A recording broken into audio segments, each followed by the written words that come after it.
Welcome to the Engage with Oceans podcast. I'm joined by Sunil Kadri, who's worked in fish welfare and aquaculture technology since gaining his PhD in the 1990s, and by Miguel Portus, who's worked for 20 years in the seafood industry, both in operations for multinational companies and as a consultant in his native Chile. Welcome to you both. The question we've set ourselves is, can aquaculture be ethical, green, and profitable too? Aquaculture, fish farming to most of the world, is the fastest growing sector of global food production.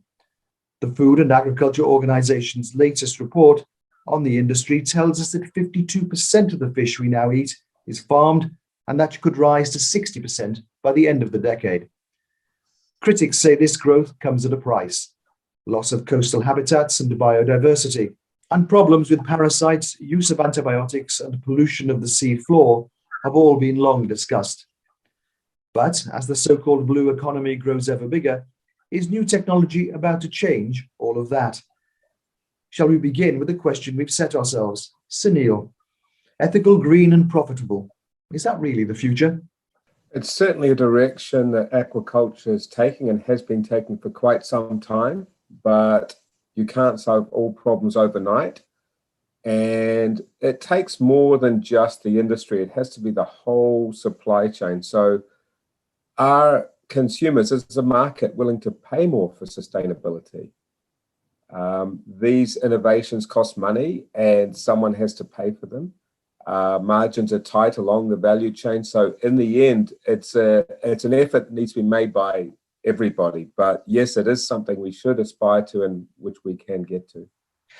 The market is something that I want to discuss as we go through this, but precisely on the technicals, if I can put it that way. Does the capability exist now? Have we reached a point with the science where we feel that we can solve a lot of the problems that people have accused the aquaculture industry of having, and that we're looking at a slightly different way of proceeding as we move forward into the 20s? So we have solved some of the issues over the years, and we still, as with any industry, we still have some challenges. Some particular ones are disease.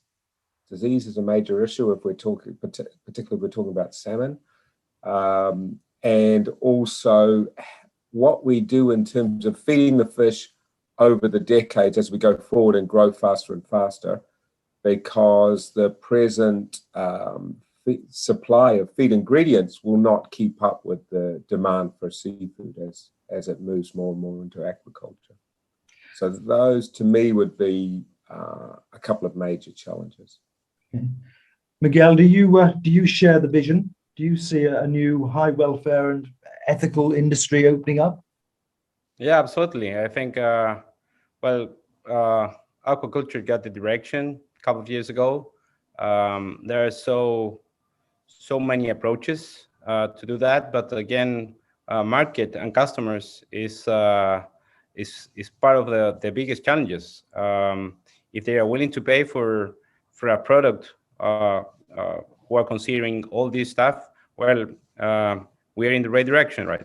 Sunil, you've obviously been involved with quite a lot of that. Can you give us a sense of the sort of things in terms of fish management, fish feeding, the conditions in which they're kept, that the new techniques and the new science are going to bring to aquaculture? Yeah, okay. Well, firstly, we need to be clear that most aquaculture is, in fact, on land in fresh water. A very large percentage of it in Asia. And so that's a different ballgame from the oceans, and that aquaculture, a lot of it is extensive and it needs to intensify in order to keep up with growing demand. So that's a basic technological direction it needs to go in, and the science is there for that. It's not new, but it has to happen on a large scale. In the seas, which is really our topic today, we have seen salmon aquaculture, for example, move from the early days in the 80s when the technology for holding fish in cages was very basic and in sheltered sites, to sites growing and the number of fish in the cages growing, and the technology getting better, the engineering, so that the cages could move out into areas with higher currents. That's better for the fish and fish welfare. It's better for water quality. It's better for the localization of environmental impact, because the fish feces gets washed away. Also, we have better feeding, so there's less feed waste, and we've had things like in-feed treatments for sea lice. Unfortunately, fish have started to become resistant to those, but we have a new one in Chile, for example. So we have these sorts of technologies which have addressed some of the previous concerns around that area. And of course, there's a move now into 3 different new areas. One is offshore farms, big systems offshore. One is still coastal, but close containment.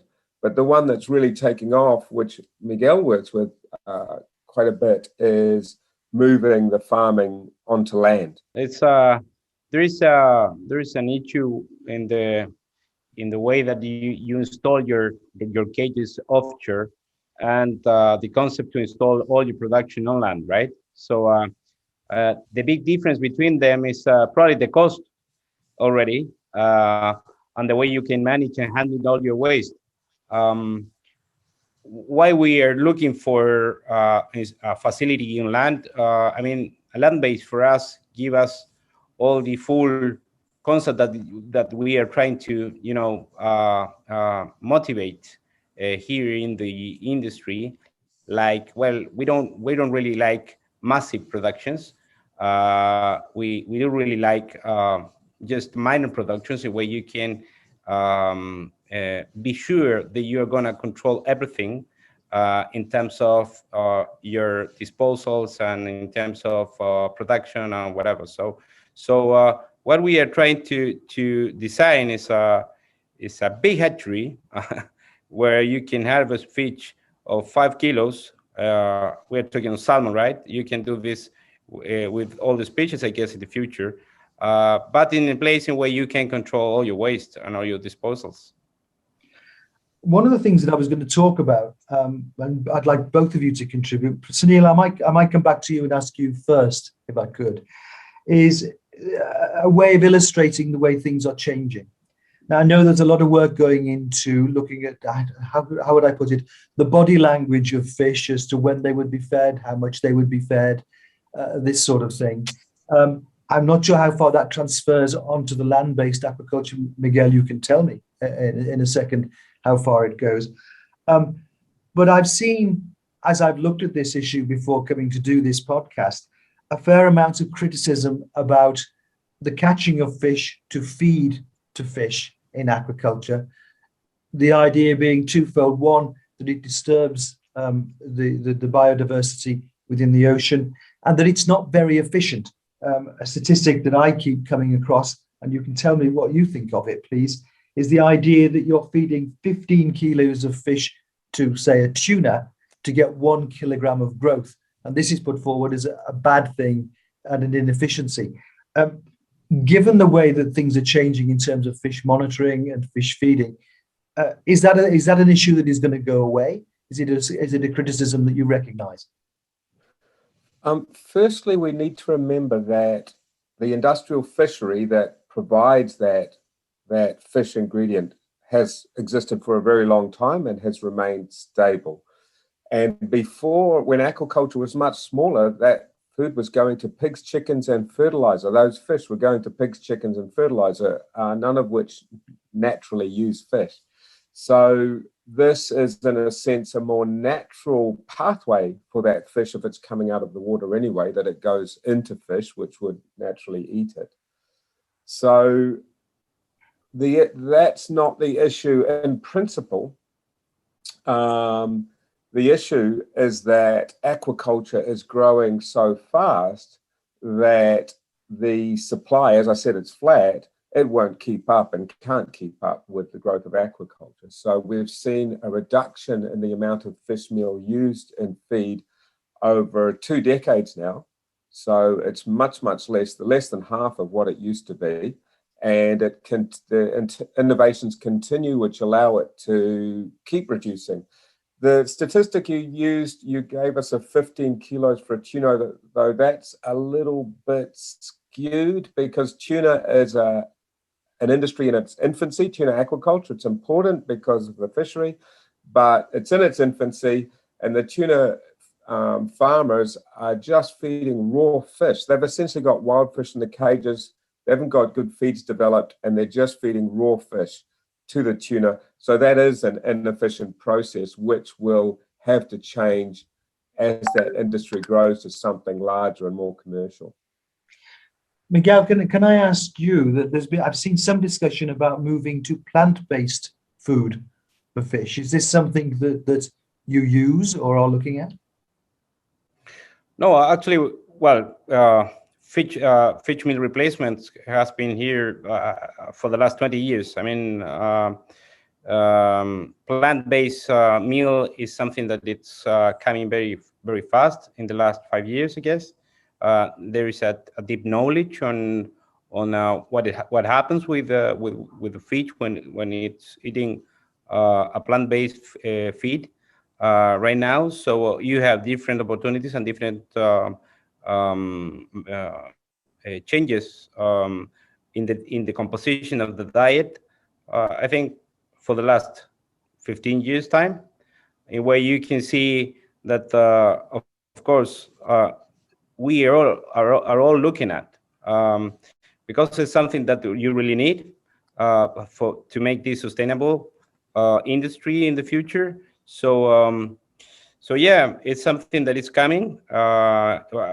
It's something that is there. The you know, as you said, the technology is there and you can use it.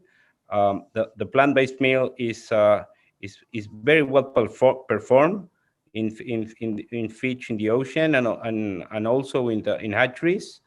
Yeah, it's something that we are really looking at. Okay, can I stay with you, Miguel, for a moment and just talk, I suppose, the economics of aquaculture.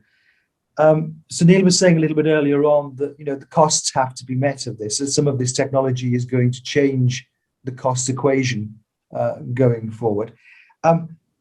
There is a sense in which some people will adopt this because they want to produce a more ethical product, but there will be people out there who do not, who look at it purely as a business, who look at it purely as a bottom line. Is there an economic argument for a higher welfare, more ethical way of producing fish through aquaculture that you can point at the bottom line to investors, for example? From a point of view, I hope so. Really, actually, I think there's a niche there in where people are willing to pay for that. In terms of in the way that technology advances as fast as we, technology is getting very fast.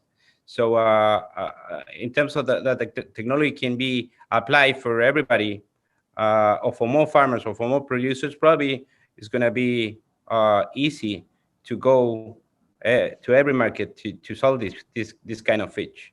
So yeah, I hope there's much more people willing to pay for that. One of the things that I've seen discussed about aquaculture and fish production is what's being termed a high carbon footprint. And there's been some criticism that I've read and some not. If we are moving, which in large part, I suppose I should say, seems to be not the production process itself, but the movement then of the shrimp or whatever it is to the marketplace, wherever it is, in Europe or the Americas or whatever. If land-based aquaculture is the growth area, or one of the major growth areas, are we going to see a spread of aquaculture to, in a sense, move the production process closer to the market?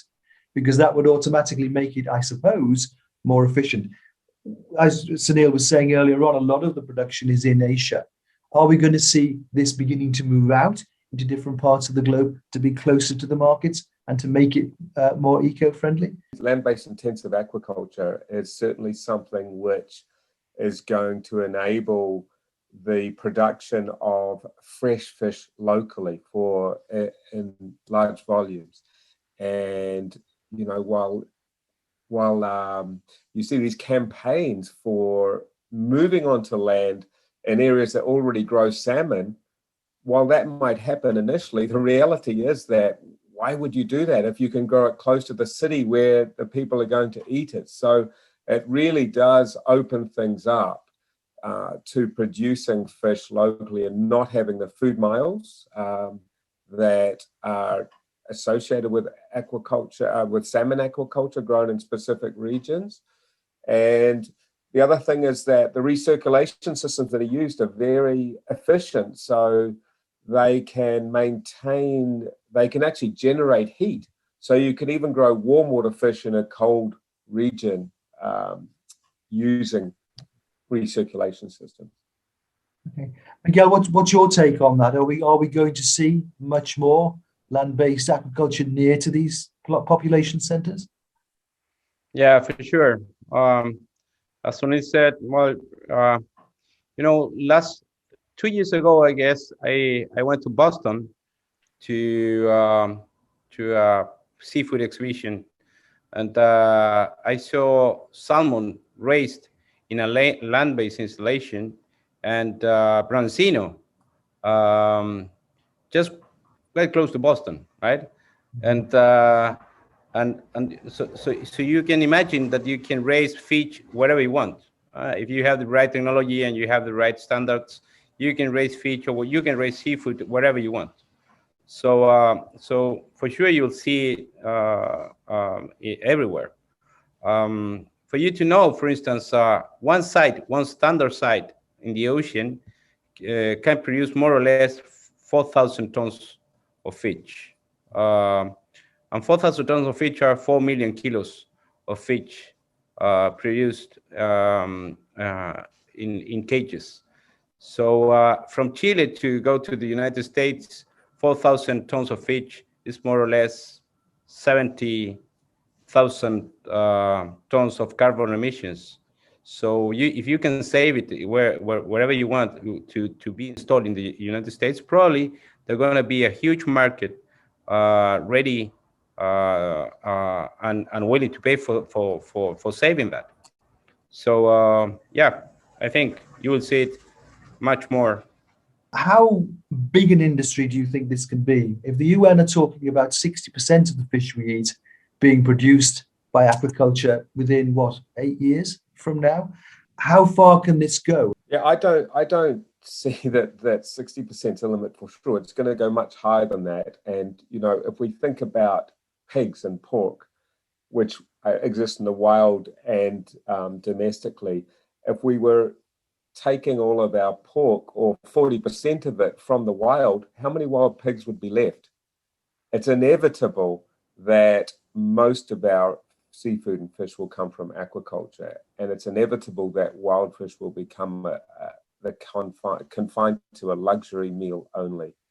That is our future.